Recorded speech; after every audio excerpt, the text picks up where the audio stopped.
মহাভারতের অন্যতম রহস্যময় চরিত্র হলেন দ্রৌপদী। জন্ম থেকেই তিনি ছিলেন অলৌকিক, আর তার জীবনে ঘটেছিল এক অদ্ভুত কাহিনী।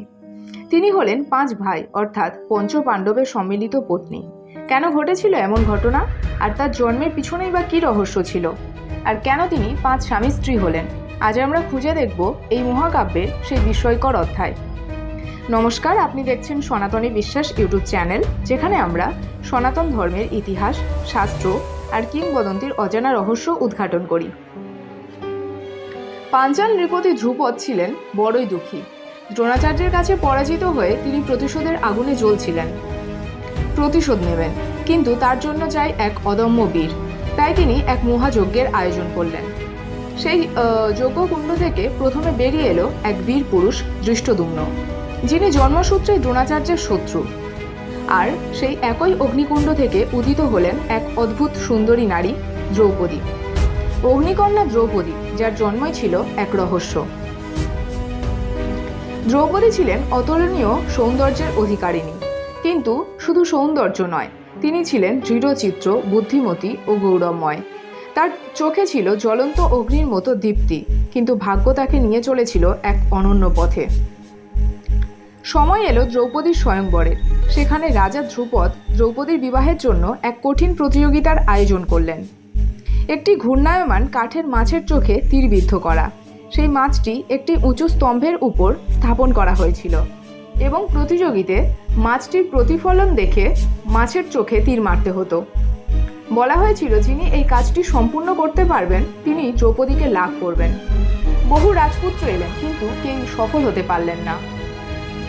এই স্বয়ংবর সভায় ব্রাহ্মণদের ছদ্মবেশে উপস্থিত ছিলেন পাণ্ডবরা। অবশেষে অর্জুন ব্রাহ্মণদের ছদ্মবেশে অংশগ্রহণ করেন এবং সেই অসম্ভব কাজটিকে সম্ভব করেন। কিন্তু এখানে শুরু হলো মহাভারতের এক বড় রহস্য। অর্জুন দ্রৌপদীকে নিয়ে গেলেন মাতার কাছে, কিন্তু মাতা কুন্তী তখন ছিলেন রান্নাঘরে। তিনি পিছনে না তাকিয়েই বলে দেন, তোমরা যা এনেছো 5 ভাই মিলে ভাগ করে নাও। মায়ের কথাকে ধর্মমত ভঙ্গ করা অসম্ভব ছিল, তাই দ্রৌপদী হলেন 5 ভাইয়ের পত্নী। কিন্তু এর পিছনে আরও এক গভীর রহস্য ছিল। দেবী দ্রৌপদীর বিবাহের আসল রহস্য লুকিয়ে আছে তার পূর্বজন্মে। সেই জন্মে তিনি ছিলেন নটি নামে একজন রাজকন্যা, যিনি শিবের ভক্ত ছিলেন। তিনি শিবের কাছে এমন এক স্বামীর প্রার্থনা করেছিলেন যিনি হবেন সবচেয়ে শক্তিশালী, সবচেয়ে জ্ঞানী, সবচেয়ে সুন্দর, সবচেয়ে বীর এবং সবচেয়ে ধর্মপরায়ণ। শিব তখন বলেছিলেন, এমন গুণ একজন মানুষের মধ্যে থাকা সম্ভব নয়, কিন্তু তোমার জীবনে 5 জন স্বামী আসবে যাদের মধ্যে এই গুণগুলো থাকবে, আর সেই বরই পূর্ণতা পায় দ্রৌপদীর পরের জীবনে। 5 স্বামী থাকা সত্ত্বেও দ্রৌপদী ছিলেন অত্যন্ত মর্যাদাশীল। তিনি সবসময় ন্যায় আর ধর্মের পক্ষে দাঁড়িয়েছিলেন। কিন্তু তার জীবনে এসেছিল ভয়ঙ্কর অপমান।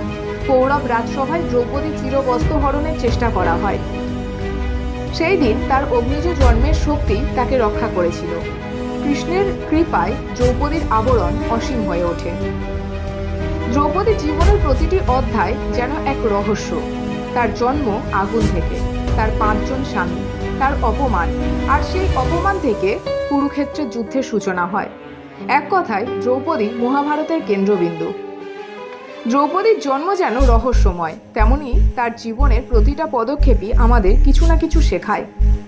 তিনি শুধু একজন নারী ছিলেন না, ছিলেন আগুনের মতো দীপ্ত এক নারী। তার 5 স্বামী পাওয়া কোনো দুর্ঘটনা নয়, এটা ছিল ভাগ্যের লিখন, শিবের আশীর্বাদ আর ধর্মের নিয়ম। আপনি কি মনে করেন, দ্রৌপদীর 5 স্বামী পাওয়া নিয়তির খেলা, নাকি এর পিছনে রয়েছে গভীর প্রতীকী অর্থ? কমেন্টে আপনার মতামত জানাতে ভুলবেন না। ভিডিওটি ভালো লাগলে লাইক করুন, শেয়ার করুন, আর সনাতনী বিশ্বাস ইউটিউব চ্যানেলকে সাবস্ক্রাইব করে রাখুন মহাভারত এবং সনাতন ধর্মের বিভিন্ন রহস্য ও অজানা ইতিহাস জানতে।